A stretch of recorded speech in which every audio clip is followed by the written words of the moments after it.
ఈ నిన్న సోషల్ మీడియాలో కడప టౌన్లో ఒక దుష్ప్రచారం జరిగింది. కంటైనర్లో డబ్బులు తీసుకొని పోతా ఉన్నట్టు, ఆ కంటైనర్ని పోలీసు ఎస్కార్ట్ చేస్తూ ఉన్నట్టు ఒక దుష్ప్రచారం సోషల్ మీడియాలో జరిగింది. అది నిజంగా కూడా అలాంటి వార్తలు ఆ విధంగా ప్రచారం చేయకూడదు. సోషల్ మీడియా అనేది ఒక మంచి కోసం చేయాలి. యాక్చువల్గా అది ఒక మినిస్ట్రీ ఆఫ్ డిఫెన్స్కి సంబంధించినటువంటి కంటైనర్స్. అది చాలా చాలా ముఖ్యమైన వ్యవస్థ మన భారతదేశంలోనే. అలాంటి ఒక వెహికల్స్ను మనం చేసేటప్పుడు ఎంత భద్రత వహించాలో కన్సర్న్ స్టేట్ వాళ్ళకి అది ఇన్స్ట్రక్షన్స్ ఉంటాయి. అదేవిధంగా పోలీసు మరియు రక్షణ వ్యవస్థకు సంబంధించిన ఆర్మీ పీపుల్ దాన్ని ఎస్కార్ట్ చేసుకుంటూ తీసుకువెళ్తారు. ఇలాంటి ఒక విషయాన్ని ఒక తప్పుగా బ్యాడ్ ప్రాపగండా చేసి సోషల్ మీడియాలో వేయడం జరిగింది. అది చాలా దురదృష్టకరం. అలాంటి విషయాలు ఎలా చేయకూడదు.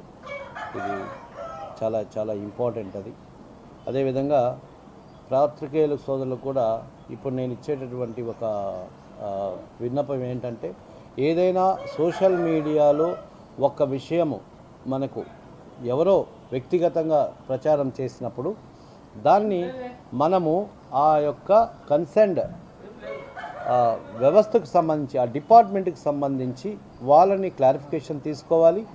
మీ ఇన్వెస్టిగేషన్ మీరు తీసుకోవాలి.